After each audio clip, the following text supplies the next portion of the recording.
আসসালামু আলাইকুম। আজকে আমি চিকেনের সবজি বড়া বানাবো। এখানে আমি কুচি কুচি করে চিকেন নিয়েছি, মানে মুরগির মাংস নিয়েছি, গোলমরিচের গুঁড়া আর হলো জিরার গুঁড়া, মানে গরম মশলার গুঁড়া। এগুলো এখন দিয়ে দেব, একটু লবণ দেব, দিয়ে আমি মাখিয়ে রাখবো, ম্যারিনেট করে রেখে দেব। তারপর দেখেন সুন্দর করে মাখাতে হবে, জানি সবটি জিনিসের ভিতরে সুন্দর মতো মাখানো হয়ে যায়। দেখেন অনেক সুন্দর করেছি মাখানোটা। এখন আমি তেল ঢেলে দেব। তেলটা হালকা গরম হলেই আমি এটা দিয়ে দেব, তেমন গরম হওয়া লাগবে না, কারণ চিকেনটা আস্তে আস্তে হলেই ভালো। আর সব সময় একটা কাজ করবেন, চিকেনটা তো কাঁচা, তো ভালো মতো একটু ভেজে নেবেন। এমনিতেই সুন্দর হবে, আলহামদুলিল্লাহ ভালো হবে, খেতেও মজা হবে। কিন্তু আমি জাস্ট বললাম চিকেনটা কাঁচা দেখে, এই জন্য আপনারা একটু ভালো করে ভেজে নেবেন। ভেজে নিলে একটু শক্ত শক্ত হয়ে যাবে। এই যে দেখেন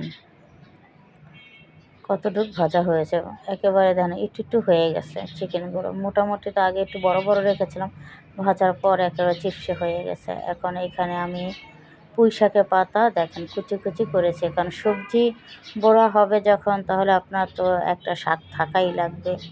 আমি আলু কুচি করে রেখেছি, আপনারা যত কুচি করতে চান করতে পারেন, আমি যা এতটুকু পেরেছি তাই আমি করেছি। এখন আপনারা যদি চান যে অন্য একটা জিনিস দিতে, কি আরেকটা সবজি দিতে পারবেন, কোনো ব্যাপার না।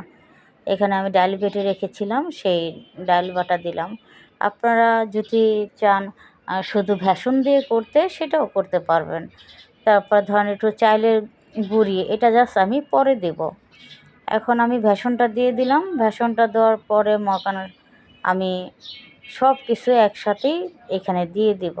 লবণ দিয়েছি, এখন হলুদ মরিচ আমি দিয়ে দেব। এই যে হলুদ দিয়েছি। তারপরে আপনারা যদি চান মরিচটা, যে কাঁচা মরিচটা দেওয়ার জন্য, সেটাও আপনারা দিতে পারবেন। এই যে আমি কাঁচা মরিচ দিয়েছি, পেঁয়াজ, এগুলো সব একসাথে দিয়ে মাখাতে পারবেন। আর পেঁয়াজটা যদি আপনারা চান একটু বেশি দিতে, সেটা দিলেও আরও মজা হবে। ধনিয়া পাতাও আমি কুচি কুচি করে কেটে দিয়ে দিলাম। এখন সুন্দর করে মাখাবেন। মাখানোর পরে একটা ডিম আপনারা এখানে ভেঙে দেবেন। আপনি যদি চান 2টা ডিমও দিতে পারবেন। আমার পরিমাণে একটা লাগবে, এই জন্য আমি একটা দিয়ে মেখে রেখেছি। দেখেন এই যে আমি চালের গুঁড়ি দিয়েছি। চালের গুঁড়ি যদি না থাকে, এটা অপশনাল, এটা আমি দিয়েছি একটু মচমচা হওয়ার জন্য। ডিম যখন দিয়েছি মচমচা তো হবেই। আপনারা যদি চান চালের গুঁড়িটা না দেওয়ার জন্য, কোনো ব্যাপার না। এখন আমি হালকা আঁচে বড়াটা ছেড়ে দেব। আপনাদের আগেও বলেছি আমি, তেলটা হালকা গরম থাকলেই ভালো হয়, কারণ ভিতর পর্যন্ত হয়ে যায়। তাহলে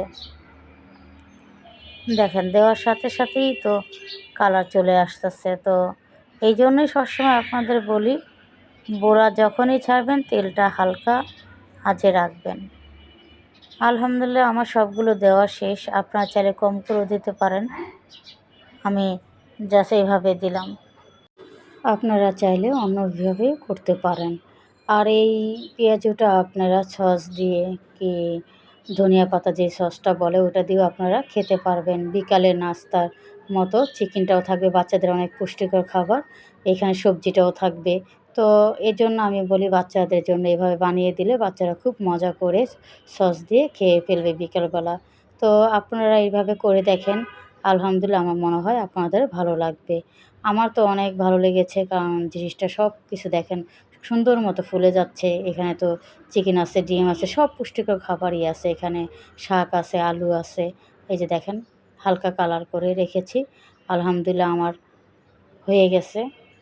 তো আপনারা করে খাবেন, আমার মনে হয় আপনাদের ভালো লাগবে, খারাপ লাগবে না।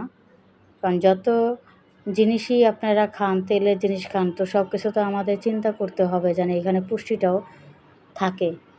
তো এই জন্য আমি চাচ্ছি যে বাচ্চাদের জন্য এইভাবে যদি করা হয়, তো বাচ্চারা খুব টেস্টি করে। এমনি যদি পেঁয়াজু বানান, বাচ্চারা কিন্তু খেতে চায় না।